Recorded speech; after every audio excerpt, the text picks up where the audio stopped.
Well, we got people joining, so we can go ahead and get started. Aaron, welcome to our ninth Rental Roundtable. Thank you for being here today. Yeah, my pleasure. You're our first Navy pilot we've had on here today. So I got to ask, what's one thing the public may not know about being a fighter pilot? Oh man, the public may not know how hard it is to go to the bathroom. We've got like an 8-hour sortie over Iraq. You've got to actually carry these bags full of like what do they call, like desiccant salts in there that you have to take with you, and never mind the other direction. But it's pretty challenging. You actually got to unstrap from the parachute, turn on the autopilot. It's something else. Yeah, well, learn something new every day. So I want to talk about Boom and Bucket and how you started that. But before that, this is not your first equipment software company. So take me back, how you first got involved in the equipment industry and your origins in YardClub. Yeah, for sure. So as you mentioned earlier, I spent 10 years or 11 years actually in the Navy flying fighters. Believe it or not, running a fighter squadron is a lot like running an equipment department.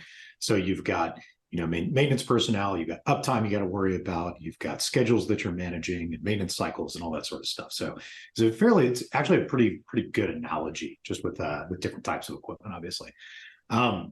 So when I got out of the Navy, a couple of years after I left, I started working in early stage technology companies, and a friend of mine had started a little company called YardClub that was a peer-to-peer marketplace for construction equipment.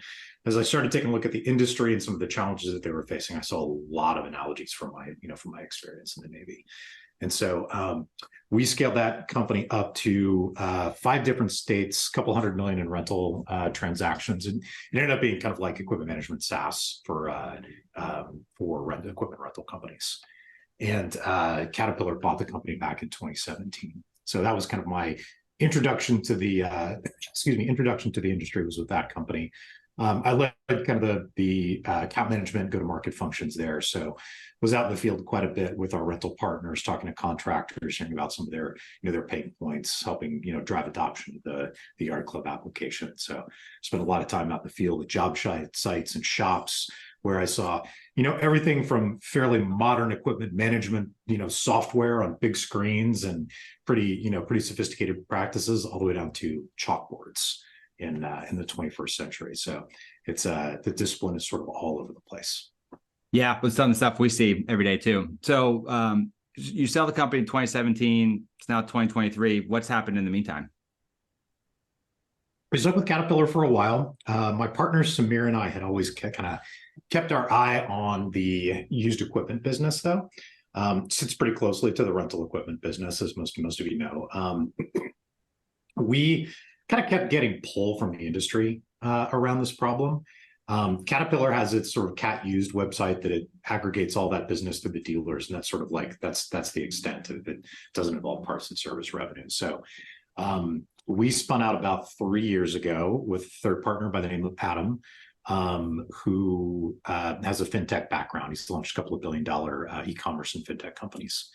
So the three of us started Boom and Bucket about 3 years ago, under the hypothesis that if we can inject information and access to services into this marketplace, it makes the market function more efficiently, which is a better outcome for both buyers and sellers. So you get better outcomes for sellers when they actually sell their machines, and then buyers get a better experience and access to high quality equipment that they know started to work on day one. So it's kind of de-risking the transaction for both sides of the marketplace. Yeah. So how did you really nail that pain point? Were you doing cold calls? Like how did you learn that there was an opportunity in the market for Boom and Bucket? I mean, like with any entrepreneur, it starts with a little bit of knowledge of the market, right? So you're exposed to the market in some way. You experience a pain point personally, but I think the most important step that a lot of overeager entrepreneurs skip is actually market validation. And market validation means you just got to get on the phone and talk to people, right? You got to get out on the road and speak to folks within the industry and make sure that the pain point that you perceive is actually the pain point that the entire industry is feeling. And so for the three of us, that meant hundreds, thousands of phone calls to equipment managers, to brokers, to local auctioneers, to folks that we knew from YardClub and beyond. We just talked to lots and lots of people about the industry and the pain points they had with buying and selling used equipment. We had a couple of hypotheses. We actually thought about, kind going the SaaS-enabled marketplace route, like building SaaS first and then expanding into the marketplace. We kind of, there were a couple of other hypotheses we thought about how we could affect change for the industry. After talking to all of these people, we crossed a couple of them off the list and sort of, backed into this managed marketplace that we're building today. Yeah. And how did you I guess, understand those pain points? Like what questions do you ask? And some level, like you could probably lead the witness, right? You could, and you may get, the way you ask questions, you can sort of maybe get false truths, right? How do you actually listen and learn without trying to force your beliefs on people? How do you really understand? Like, what were some of the questions you asked to make sure you were really nailing the frustrations that people had in the market? Yeah, I mean, at first it's just a mindset approach, right, Kyle? So like you can't walk into those into discovery conversations with an agenda, right? You got to kind of release your agenda from the get-go. So, focus on talking to the person about their experiences and then just listen 3 times as much as you talk, right? Asking open-ended questions, not being committed to, I think this is the answer. It's more like, I need to understand what the problem is. And so it can be tough because like, if you're thinking about launching a business, there's a lot of passion that gets involved in that. Right. Too. You need that to be an effective entrepreneur. But in the early stages, you also have to be somewhat dispassionate to make sure that you're getting the types of signal that you want. It's a different process than trying to get a reference check or to sell somebody or something like that. Discovery calls are much more open-ended, and you have to your point, you don't want to lead the witness, right? You want to make sure that you're articulating what they hear. So, you ask questions like, tell me about your experience buying and selling used equipment, right? When was the last time you bought something used? Why did you buy it used? What did you like about it? What did you not like about it? Right. And sometimes they'll tell you things like, man, financing was a pain in the butt. Sometimes they'll tell you like, gosh, I bought this thing off of, a third-party website and it took a month for it to show up. I bought the thing because I needed it to work in a week. Right. So, you start hearing these repeating data points, and that's when it starts to you take a little bit more of a scientific approach to it. And that's when you kind of hone in on the things that, people would really value if you build them. Yeah, it sounds like there's a little bit of a beginner's mindset. You want to just be generally curious and not try to force your opinions on someone. You just generally want to learn. Like if you've never knew anything about the industry, what questions would you ask and how would you learn about those things? What were some of the immediate, if you had to pick 1, 2, top 3 pain points that people were really you started to hear over and over and over that gave you validation that Boom and Bucket was the right business to start? Yeah, I mean, first of all, we heard how many people said they would never buy used equipment, right? Because they just won't take the risk. Okay, why wouldn't they take the risk? Because the one time I bought a piece of used equipment, it broke down a week after I bought it. Okay, cool. Did you have, access to any sort of inspection report or transparency? How did you build confidence that the asset was worthwhile? I was like, well, I didn't. I just negotiated down the price as low as I possibly could. Right. So you hear these kinds of things like lack of transparency into the condition of the asset, a lot of as is, where is sales. So the buyers are just taking all of the risk in these transactions. So of course they're pushing price down as low as they possibly can because they've got to withhold dollars to fix the asset up after they buy it. Because they, with lack of information, you have to assume the worst case scenario, right? So one of the things that we try to educate our sellers on is actually behooves you to be transparent about the condition of the asset. A lot of people think, oh man, I'm not going to tell them about the problems I had with this thing because I don't want them to push the price down. What they don't realize is that's already baked into the market, right? Like that lack of trust and transparency. So we heard a lot of complaints about condition. We heard a lot of complaints about transportation and what a pain in the butt that was. Things getting damaged in transit as much, but more around timing, the right machines showing up. And then we heard a ton of pain from the small and medium-sized segment around access to financial services. As in anybody that's been, look at the real estate market and automotive markets, any other market, access to financing is what enables people to pay full price for the assets. So you start to learn all these things. Now you've kind of gone through the beginner's mindset. Give me the sales pitch. How does Boom and Bucket solve those things in your mind? Yeah. So there's kind of 3 things that buyers or sellers care about, and just a couple of things that buyers care about, right? Sellers care about, is it easy? Does it get me more money? And can it sell? Can we sell it quickly? right? It's kind of time, money, and ease of doing business. When we looked at existing sales channels for sellers, there's a combination of auctions, of dealer trade-in, of for sale by owner, local brokers, all those things. They sort of perform on one or two of those dimensions, but never all three. So we try to nail all three. We give sellers control over time. We get them on average the best outcome from a sales value perspective, and we take all the heavy lifting, the selling off their plates. So we do valuations, inspections. We handle all the marketing. You can think of Boom and Bucket almost as an aggregator for thousands of other sites, including Machinery Trader and Equipment Trader. We manage all of that marketing for them. We handle buyer interaction. We help buyers find financing, as I alluded to earlier. We take care of transportation. So it's very for the seller, it's very lightweight. It's like, send us your make, model, hours. We'll take care of the rest. On average, 4 to 6 weeks later, you get a check in the bank or a wire transfer in the bank. Yeah. For buyers, it's access to information and services, right? So, buyers at the end of the day care that they're going to get a machine that works. Most of the operating contractors, our target customer does. There's a lot of resellers out there that take the risk on buying machines that might get beat up because they're going to fix it up and they're resell it. And that's great. That's a great business. Our target customers are operating contractors and operating rental companies. Folks that need machines, they need them to work, and they need the confidence that when they pay for something, it's going to be ready to work on day one. So we ensure that with inspections and with guarantees, and then also with warranties on the machines too. I mean, one thing I think about for us is we track all these financial metrics. I know you track as well. We also track what we call customer love actions, where there's certain, we've now boiled it down to science where people do X, Y, Z referrals, things like that. Yeah. We have a numerical score now to really start to understand you can build something people like, but how do you build something people love? Like, how do you track that? How do you know that you're building something that people really are engaged? Is that a quantitative thing? Is it qualitative? Do you have any stories that really make you feel like, okay, it's been a tough day, but we're doing something that is actually making people's lives better? Yeah, our market operations team calls every buyer a week after they sell the machine. So when you look at the used equipment market in general today, buyers tend to be small to medium-sized businesses. They do like 1 or 2 transactions on average per year, right? So they're not a ton of repeat buyers. We tap into some of those larger contractors who are comfortable taking that risk, repeat buying used equipment. But our buyers, we talk to them, we keep in touch with them for life cycle marketing, and then they transact with us on average like 1 to 2 times per year. They get a call a week after every transaction, right? How's the machine condition? What could we have done better? All of that good stuff. And that kind of boils into a buyer NPS score, which is sitting at around 9.5 for us right now.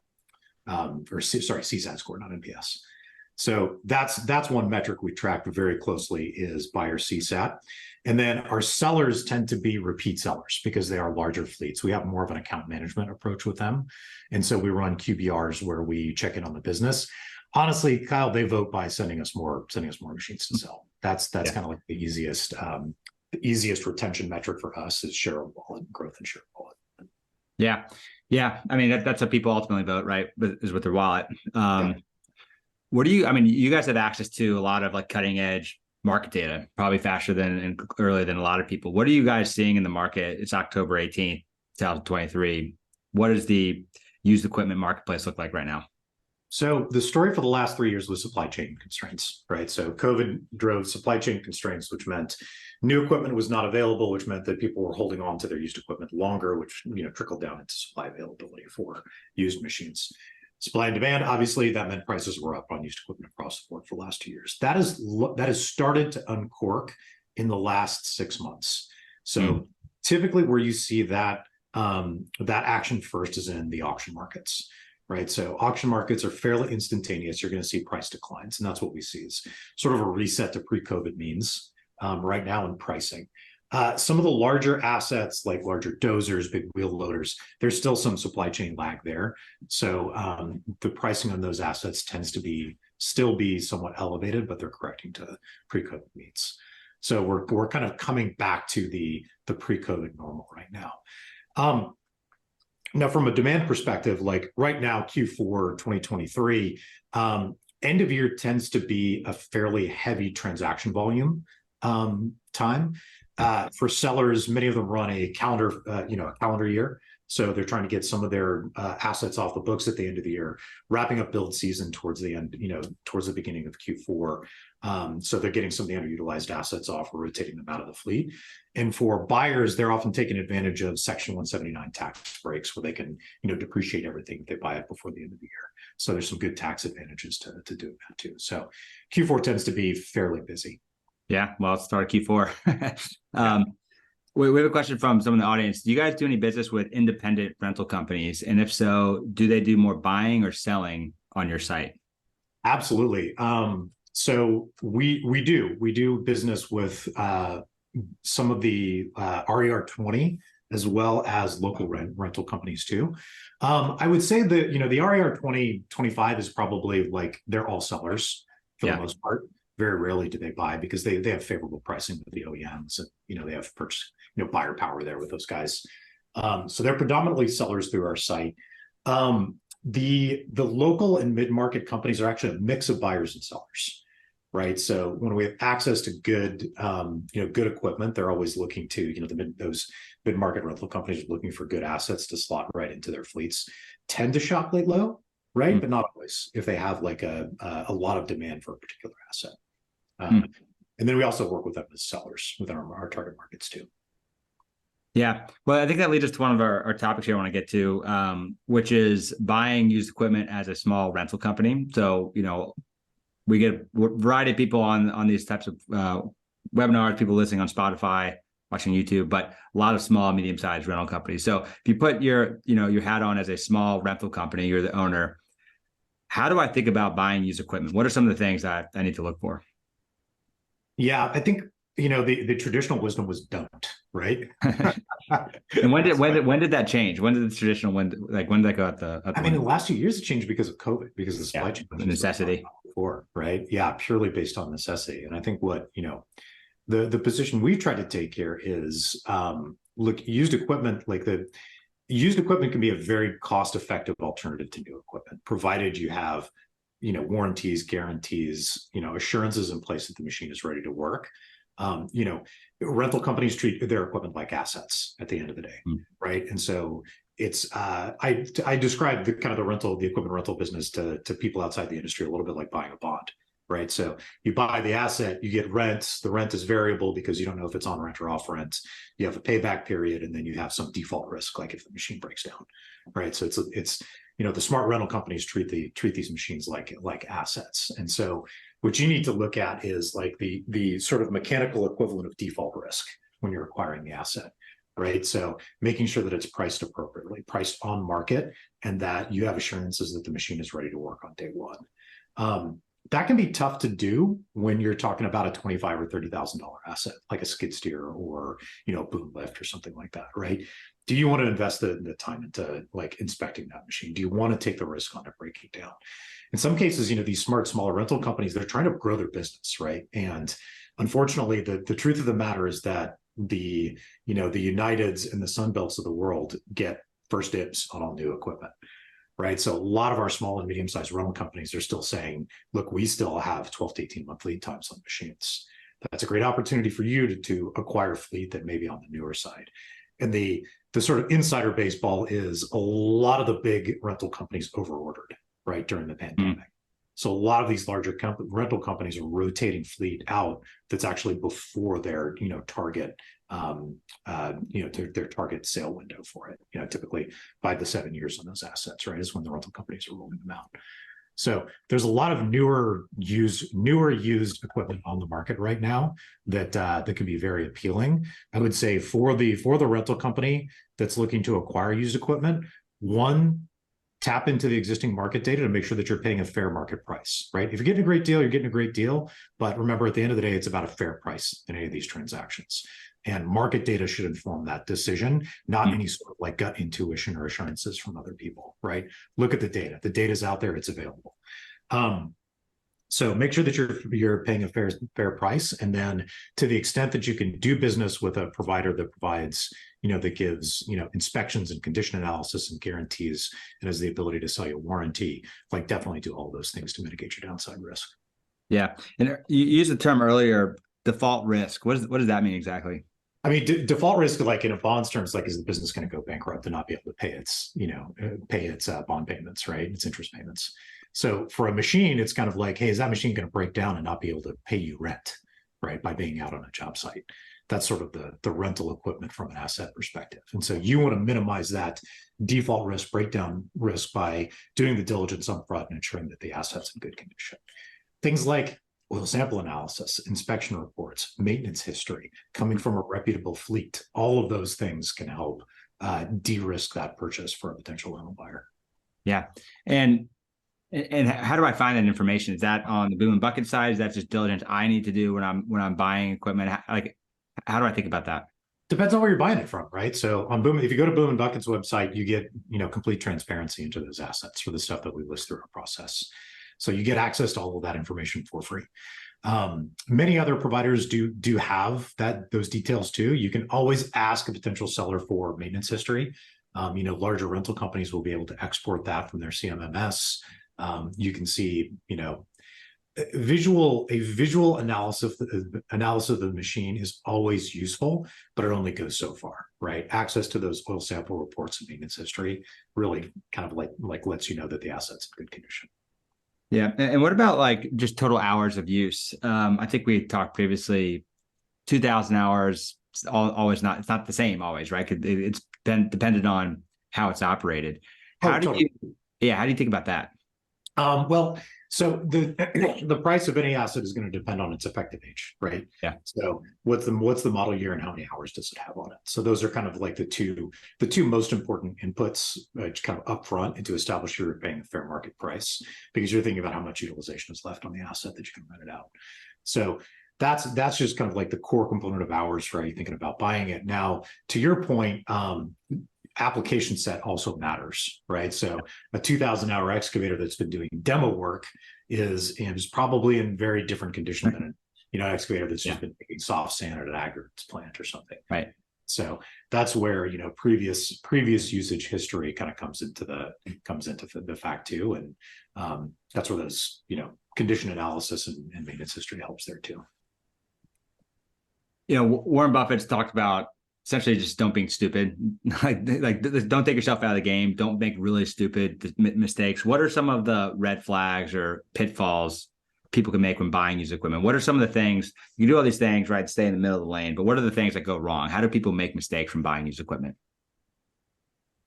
Yeah, I think most of the buyers that we work with are pretty sharp, right? They know what they need. But we do run into people occasionally who are not 100% sure what they need for the job. I wouldn't say that's true in the rental industry. Like most of our rental customers know the type of machine that they need. That's where our team kind of tries to help guide people towards decisions and understanding, like, hey, what are you actually using the asset for, right? How soon do you need this? There are dimensions to buying used equipment that you may not think of right out the gate. I would say, like, probably one of the biggest ones is a factor we alluded to earlier, which is transportation time. So somebody's buying an asset, they expect when they sign a check or they hand something over or they wire transfer funds that they're going to get that machine within a certain window, and they don't set those expectations up front. Doesn't show up in 5 minutes like Uber? Yeah, exactly. So this is a complaint we just heard from folks in the industry again and again. It's like, I paid for it. It didn't show up for 2 weeks, for 3 weeks, or a month in some cases. And that's not from small time sellers. That's from like larger equipment companies where, things just got lost in the mix. Maybe this is a smaller buyer and they aren't top priority. So one of our kind of KPIs for our buyer experience is cash to delivery, right? Our SLA on that's 7 days. So when you hit transmit on the wire transfer button, like within 7 days, that machine's going to show up in your yard. So how does Boom and Bucket solve that? You guys are a marketplace software company. How do you guys improve the transportation time? That's one of the main pain points you mentioned earlier. Yeah, man, transportation logistics is incredibly capital intensive, which, as you know, is a kiss of death for any kind of startup. Yeah. We provide transportation through vetted partnerships. So our transportation manager, Mike Kennedy at Boom and Bucket, vetted probably 20 or 30 different heavy haul companies. We experimented with a couple of them really messed up. We landed on probably 3 or 4 now that we regularly do business with. And man, when our customers have issues with transportation, Mike Kennedy's on the phone with them in like 5 minutes to make sure that we fix it or we make it right. Yeah. Well, I like that SLA, 7 days. That seems, I mean, pretty fast. We have another question from the audience around just what types of equipment you should be buying. So do you think there are certain types of equipment that are safer for small rental companies to buy used? Maybe saving a few thousand on a used scissor is worth the risk compared to a skid steer. Any advice there in terms of maybe it's a risk assessment in terms of what types of used equipment to buy? I really like that question because it hints at like part of the decision-making process of when you buy used equipment. Yeah. I think your used equipment purchase decision should always be driven by demand, right? So what are the rental opportunities that you have missed, right? What are your customers telling you they need that they can't get access to? I'm not a big believer in supply side economics, right? So like buying a skid steer and then trying to rent that skid steer into your customers is much more effective if the customers have told you they need the skid steer. So yes, as electric scissor lift is probably less mechanically complex than a skid steer for sure. But if you don't have a customer for that asset at the end of the day, it kind of doesn't matter. I think like, if you're looking at how do I allocate my fleet to minimize my risk and maximize my revenue opportunity, that's a question you need to be asking your customers, not your suppliers. Interesting. So starting like what you mentioned, I asked earlier, how do people mess up? Well, they make mistakes where they don't know what they want. And it's not even knowing what you want, it's what your customers want, and understanding probably your current utilization rates. Something I've heard or maybe even seen is sometimes rental companies will list equipment on their site that they don't have to test market demand. And if you start getting requests for that equipment, you know how to buy it, right? And then sort of you're talking about start with the customer, what do they need, then figure out how to get it, not the other way around. Don't find a good deal on some piece of equipment that no one's actually going to want. That is a great hack, absolutely.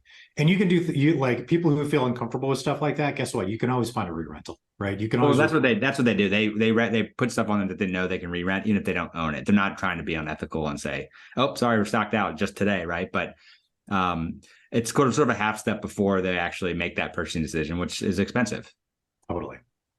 And earlier you talked about one of the other things on financing. How do you guys help make the financing process easier? Like, what about using Boom and Bucket? What do I get on financing that I couldn't get somewhere else? Yeah, I think it's taking steps out of the process, right? Just ease of use, just making the whole transaction fast, easy. Yeah, totally. So we work with a couple of really great financing companies.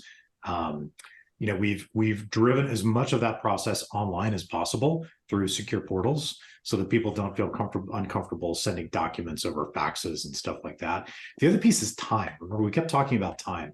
In many cases, our buyers are buying machines for specific jobs that they want, right? Mm-hmm. So they need access to that asset quickly, and like introducing a 10-day delay in underwriting it's just not acceptable.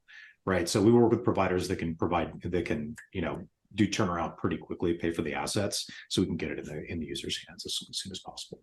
So if you're a buyer, is that like the number one thing you're solving? It's speed and ease of access. Like because you typically need something quick, right? Is that sort of what you're solving for? By making the steps shorter and easier, you can then shorten the delivery time, shorten the time to get the equipment.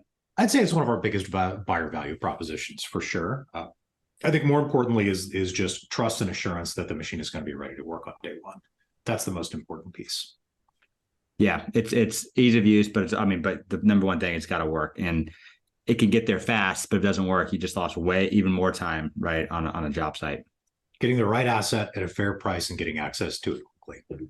Yeah, and not having to fly, invest a couple $1,000s in flying out and inspecting the machine yourself and seeing with your own eyes. Yeah. I want to talk about, we're kind of getting into the equipment side, electrification. What are you seeing in terms of electrification that's happening in the industry, and how is that impacting the marketplace? Yeah, anybody that went to ConExpo, it was impossible to avoid. To avoid it. It's everywhere. Yeah.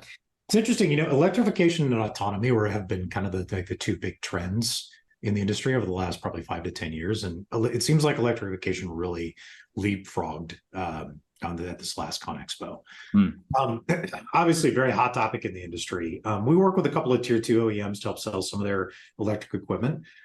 We do that because there's no used electric equipment on the market right now because it's also new. But let's say for the dynamic that we see for electrification today is that the ESG and the environmental goals are really being pushed into the industry by regulators and by owners/builders, right? So you've got the Amazons and the Apples of the world that have net zero targets who are enforcing that on their general contractors, and that tends to like bubble down into the subcontractors too, right? So that's how I think the industry is adopting this equipment. I would say that there's still there's a ton of challenges with electrification infrastructure, right? If you're a facilities business, like a recycling facility or an aggregates plant, and you've already got access to power, yeah, that makes a lot of sense, right? It's pretty easy to park the machine and charge it over a lunch break. An undeveloped job site that may not have the sort of, the access to infrastructure, it's still very, very challenging, right? I heard a great example from one of our partners the other day trying to run an electric telehandler from one side of a stadium project to the other. After 4 trips, the battery's dead, right? It's still really challenging for folks on undeveloped job sites, but that is changing. From a rental equipment perspective, I think the rental fleets are buying electric equipment to help satisfy these requirements, but there's also some very attractive side benefits, right? Yeah. Reduction in maintenance costs. We're approaching parity between electrical and, IC engines on power profiles now, right? So you've got, electrically driven hydraulic motors that can perform just as well as, as one of their internal combustion engine counterparts. You've got better noise profile. For indoor applications, you've got lower emissions. So there's a lot of side benefits to it that I think the rental equipment companies are realizing right now. But infrastructure still is the challenge. I think where we get to this very long term is you're not going to see 100% electric fleet. You're probably going to see a mix of clean diesel, potentially hydrogen in some circumstances, but I think that still is very infrastructure dependent too, and then a lot of electrical equipment for when the infrastructure is there to support them. Yeah, I'm curious if you know the answer. Ballpark, what percentage of equipment through Boom and Bucket is electric today? And if you had a crystal ball, where is that in 10 years? Oh, it's like sub 1%. It's less than 1 right now. Yeah. And part of that's because there isn't any used electrical equipment. We do predominantly. Hasn't gotten to that point yet. You guys I haven't seen any stats on. Yeah, I haven't seen any stats on new equipment sales and what percentage is electric. Cat had some pretty, all the OEMs had some pretty impressive electrical equipment on display there at ConExpo, but I don't know exactly what percentage of the new fleet is shifting towards electric. I mean, over time, when you've got pretty aggressive regulatory action like advanced clean fleets in California, that regulatory and builder-driven expectation of sustainability goals is going to force a lot of the industry to switch over to electric, and it may not be economically advantageous in the short run, but over time, it's probably is going to be better for all. Where do I think it goes in 10 years? ACF kicking in, 2035 for the most part is going to force a pretty big portion of the California fleets to switch over to electric.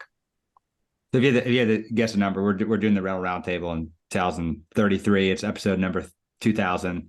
10%, 50%. I'm just curious how 2030, 10 years from now, I would guess probably still sub 25%.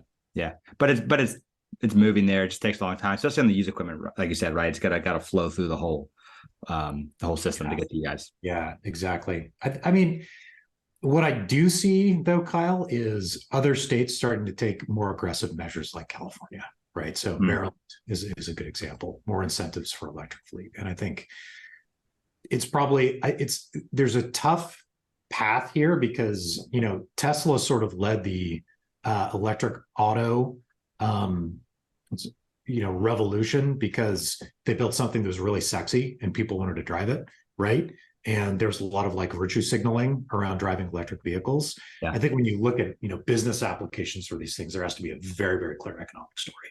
And that economic story there is kind of there, but it's not there quite yet, right? I've talked to, plenty of owners that have said, yeah, I've got a 5,000 hour wheel loader working in my aggregates plant.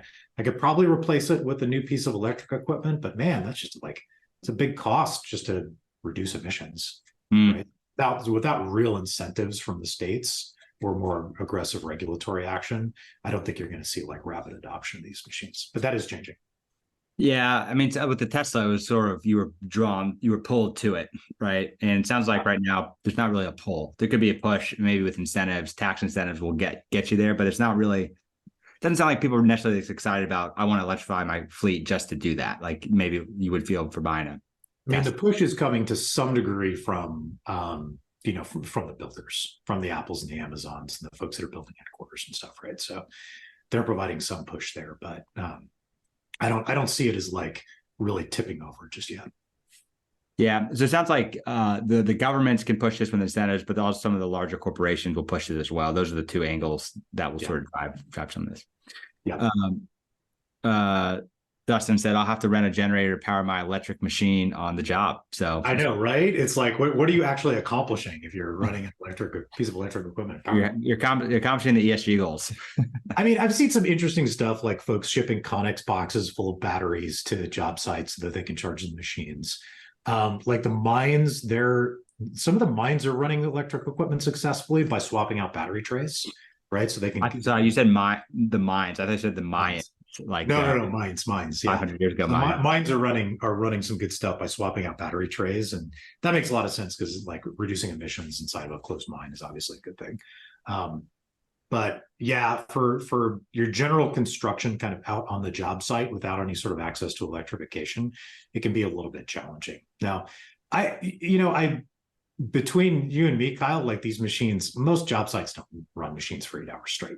Yeah. Right. They're probably running around 4 or 5 hours on the job site. Right. Some of the bigger operations obviously are running really tight. So I think for a lot of the general construction applications, you can probably run electric equipment effectively, provided there's infrastructure to get the recharging for the machines. And Dustin says the Mayans might also be using electrical stuff also. So yeah, maybe.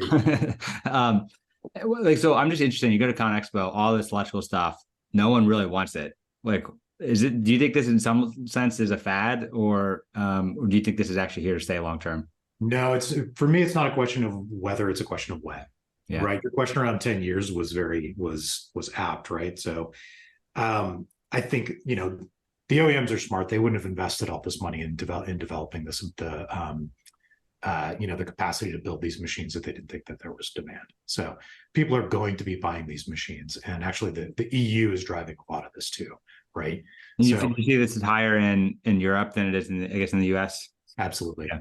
Absolutely. Volvo is probably leading the charge on electric equipment, if you want to know the truth. So because they're right there in the middle of it. So I think if you see more aggressive regulatory action over the next 10 years, you're going to see a significant uptick in adoption of electric equipment. But it is going to happen. It's just a question of what does that time horizon look like? Yeah. Aaron got another question. Do you guys have any service and sales data to start generating recommendations that certain manufacturers are better fleet purchases because they have less repairs needed or higher resale items compared to competitors? I guess some questions around specific manufacturers. It's it's funny, man, because like you can observe, we have a really good corpus of market data on these machines. So the short answer to that question is yes, but sometimes I wonder if it's like, is it correlation or causation? You know what I mean? So like in general, CAT has a higher resale premium, right? And everybody kind of knows that. And I wonder, is it like, does it have a higher resale premium because everybody just knows it, or is it because they're intrinsically more valuable and lower total cost of ownership over time? You got to wonder if some of these market forces are behavioral. On the maintenance data, we don't collect a lot of that information because service isn't a core part of our offering today. So I don't have great answers on that. I can share with you that exposing your potential buyer to good maintenance data. Like if you have your maintenance records digitized and you append that to the machine sale provided as part of that data, it tends to drive anywhere from 5 to 10% increase in price realization, right? So think about that when you're thinking about, hey, do I want to keep a pile of paper for my service records, or do I actually want to invest in a CMMS? Right? There's actually some resale benefits to that besides all the operational benefits too. On a like OEM to OEM like resale value basis, yes, we have different premiums for similar application sets and hour sets for different machines from different OEMs. And, no surprise, Cat and John Deere tend to have the highest resale value, right? Like everybody kind of knows that resale premium. The newer entrants, like think the Sannys and the Sunwards of the world, do not have great resale value. Part of that is because they don't have a great, dealer service network yet. But I say yet because they're aggressively trying to change that. At the end of the day, access to parts and aftermarket, access to parts and maintenance for the machines is a huge part of whether or not you're going to be successful with it too. Well, you were a former Cat employee, so I don't know how much I can trust your recommendation on Cat, but it's not me. It's not objective, man, or it's not subjective, man. It's in the data. That's funny. So I want to move to our last topic here, which is around labor availability. It's something that I think a lot of people have struggled with. You guys have a unique approach to solving that, but maybe I don't know if you see this data, but what are you seeing in terms of just like general availability for mechanics, service people, just people who work in the equipment rental industry right now? Yeah, there's some data floating around out there, but like everybody objectively will tell you the same thing, that it's really, really hard to get access to qualified technicians, to get access to site laborers. Like labor is still the number one complaint that we hear out of almost every contractor that we talk to. It's almost like equipment is sort of like secondary to the discussion around labor. So John, I'm actually curious on that. When you guys were starting Boom and Bucket, I'm not sure if you heard this 3 years ago, but did you think about solving the labor problem or at all, like given how often that came up? No, and I think there's a couple of really interesting companies that are working on this today. We were a little bit more interested just in the machines and in the transactions because we had also heard a lot of pain around that too. So and that kind of like matched well with our backgrounds and the experience that we had at Caterpillar, more so than like labor force productivity or access. I mean, there's just a ton of recruiting platforms out there. I think probably the most innovative approach that I've seen to solving the technician availability piece is Heave right now. It's Alex Kraft's company. Yeah. So he's basically building an on-demand service for technicians, right? Which I think is really great to help supplement the your own labor force. But there's some good people working on that. So anyways, so I got sidetracked here, but for you guys, you've 3 years old, you said about 35 employees for your company. How have you built your business? We talked a lot of rental operators and how they've grown with people, but I'm curious for you as tech company in the equipment industry, how have you grown your company? You were one of the first 2 or 3, you're one of the founders here. How have you found people? Yeah, I'm not going to say it's easy, Kyle. It's a lot of work, especially when you are recruiting folks from the industry who are not used to tech startups, right? About a third of our team is from the industry. They have, they come from machinery backgrounds, stable companies, sort of linear career trajectories, like just a different profile than the traditional tech startup background, where it's a little more rough and tumble and skills driven, and there's a lot of changes you have to get used to. I'd say like there's a couple of things that when we think about building the team, I always kind of fall back on the 3 core tenets of motivation, right? Which is autonomy, mastery, and purpose, right?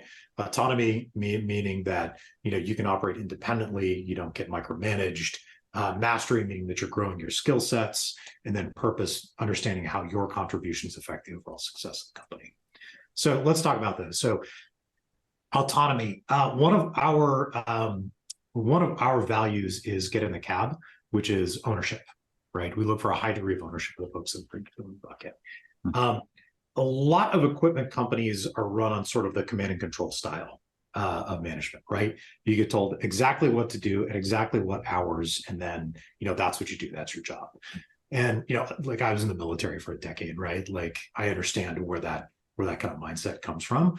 Believe it or not, it's actually like been out of the military for probably the last 20 years now, right? It's much more bottoms up leadership style. So we talk a lot about we really focus on giving individuals agency and ownership over the work.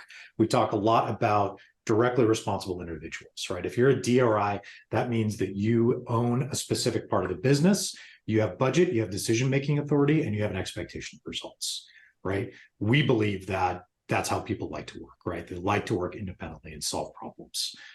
We try to treat people like they're intelligent and they want to work hard, right? And they usually prove us right. So that's autonomy. Mastery is improving your skill sets. So not only do we do like company-led functional training for everyone, so like we'll invest in sales training for our sales team. We also have $1,000 education stipend for everybody at the company every year. So for example, one of our sales reps wants to learn Spanish, right? He can expense that. One of our equipment inspectors wants to go get certified from one of the OEMs. To be able to operate on a particular machine. So we'll allow him to expense that too. So we make time and we provide dollars for people to get better at what they do. Now the purpose piece, I actually think that equipment companies do this very well, connecting what people do to the end results for the companies. So this is something where we're very clear about KPIs and about individual goals. Hey, what are you doing this week, right? Mm-hmm. What are your goals this week that you're going to move over the finish line, and how are they connecting to one of the 3 top level goals that we set for the company every quarter? That's very much a leadership and communications piece when it comes to purpose. I like that. Autonomy, mastery, purpose. What is most important when you're interviewing people? Because at some level, like, you need to have some functional skill to do the job. And then secondly, you want to have a culture fit. They're both important. There's different perspectives on like what trumps what. How do you think about that? We under-index on experience and over-index on attributes, right? So we do a lot of attributional testing. For folks coming from the industry, we're looking for sort of a core baseline of machinery knowledge and understanding that they can help bring to the company. That's much lower priority than attributes-based fit. And so, for example, if we're recruiting for somebody on the sales team, we spend a lot of time doing practical exercises on sales skills to evaluate those, because we believe that if you have a core set of attributes, then you can learn the skill sets and you can learn the knowledge needed to be good at the job. So I guess for each role, there's a certain set of attributes, and then you want to test candidates on those attributes. Like for a salesperson, for example, what would be some of the attributes that a salesperson should have? Yeah, so we do a couple things with the sales team. So first of all, we look for kind of an entrepreneurial mindset. Yeah. For our salespeople, this is very important. A lot of folks grow up in the industry as order takers, right? And so that's not, order taking is not sales. Even though you have a sales title, you're just taking orders all day. Like, there has to be a motivation to kind of get out there and acquire new business. We also test pretty heavily for optimism, because there's some good empirical evidence that optimism directly correlates to success in outbound sales skills. And optimism, would you say that's specific to sales or something that you want everyone in your company? Oh, no, that's like, optimism is specifically for sales, right? Yeah. I guess your mechanic, you don't want them to be, I just need you to fix it, right? Yeah. In fact, like for a mechanic, it might actually be better to be a little bit pessimistic because you're talking about safety in some cases. Yeah. Like, I would say same thing for finance. You don't want an optimistic finance person, right? You want somebody that's a little bit scared all the time. So like, it's very specific for the role. So, we like offer customer success roles, we over-index on EQ, right? We also look for folks that push themselves in different directions than just on their role, right? So one of my favorite interview questions is, tell me about the hardest thing that you've ever done. Why'd you do it? How did you accomplish it?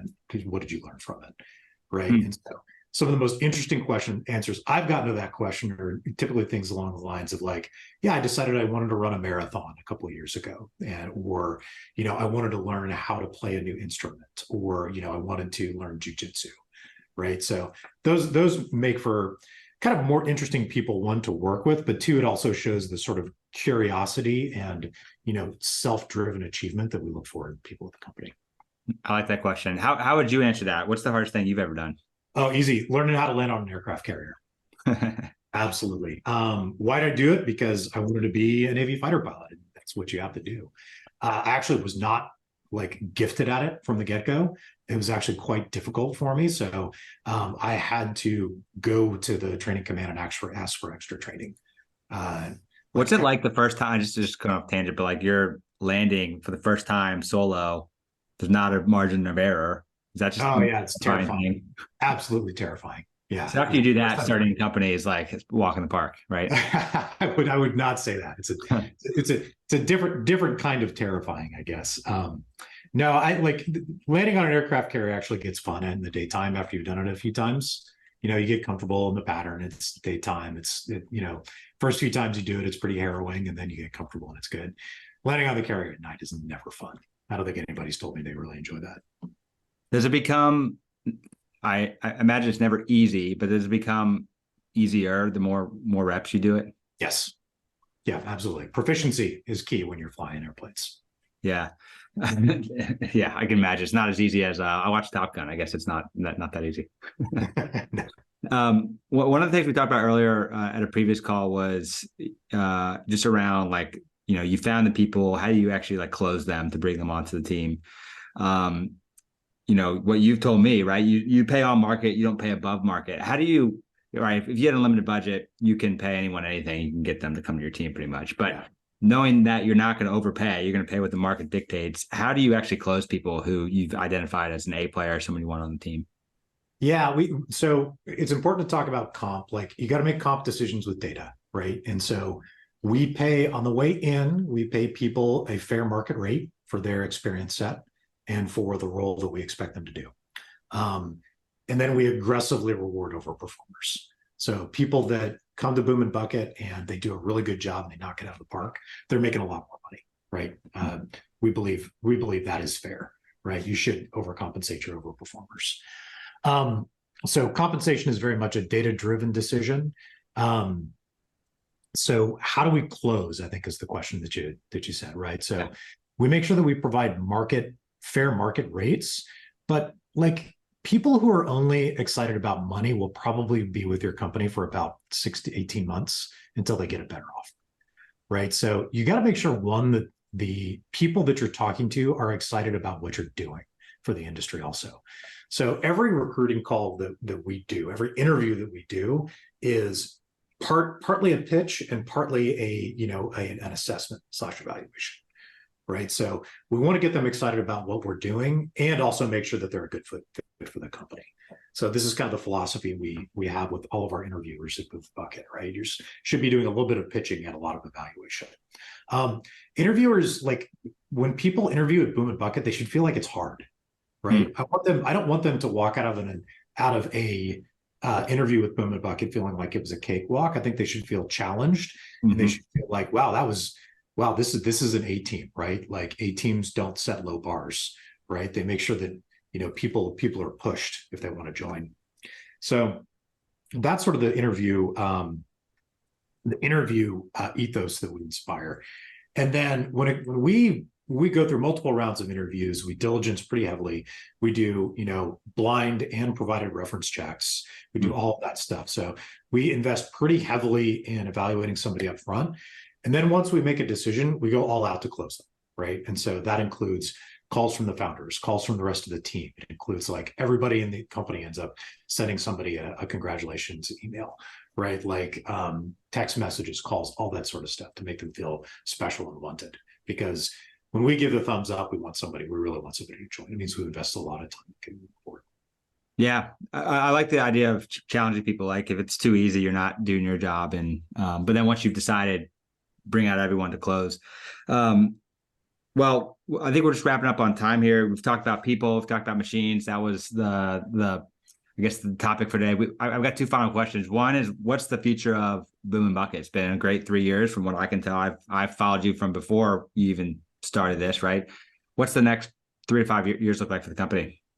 Yeah, so right now we're focusing on top line growth and preserving good unit economics, right? So we want to get more customers. We want to expand our regional footprint. We want to be working with bigger and more sophisticated customers, and that means geographic expansion.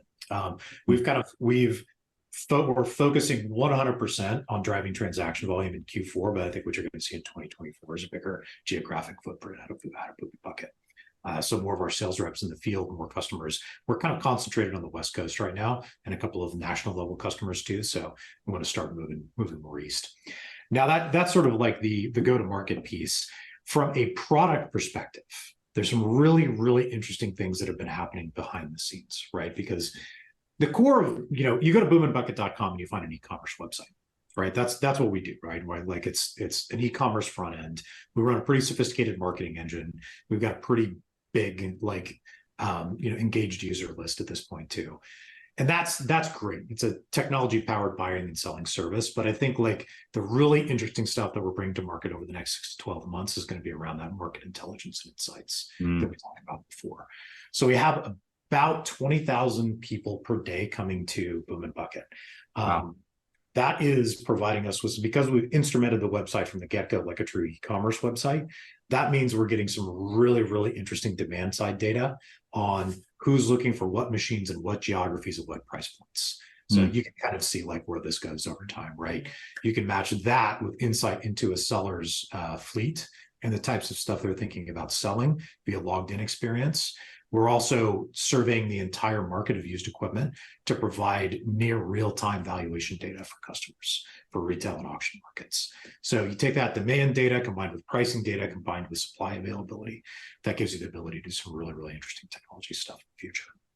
And we have just scratched the surface on integrations. I mean, you and I have talked about this before too. What we'd love to get to is, because we have built a true 21st century software, like e-commerce driven platform for selling these machines, we have the ability to very easily integrate with other providers. So imagine like somebody who's using the Quipli software, you can find out exactly what your machine's worth on the resale markets right now, and one click to dispose, and it feeds all that great data that I know Quipli is providing directly over to the marketplace to help drive those sales.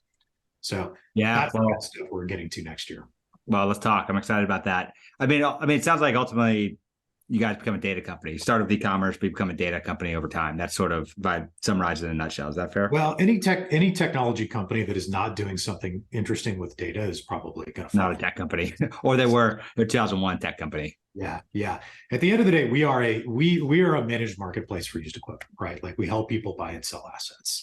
That's the core of what we do, and everything that we build is in service of that mission. Well, I'm excited to follow along. Final question. What's your best advice for an entrepreneur?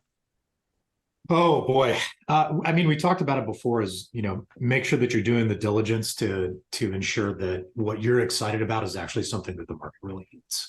And the best way to do that is just to talk to people, be in market, have these conversations, make cold calls, make phone calls. It can be intimidating for somebody with like a product background to be cold calling strangers, especially in this industry where they may or may not give you the time of day. But that is the best way to figure out if what you're building really matters. Then like the last thing I'd say is just perseverance, right? Like smarts are a dime a dozen, but perseverance is a lot harder.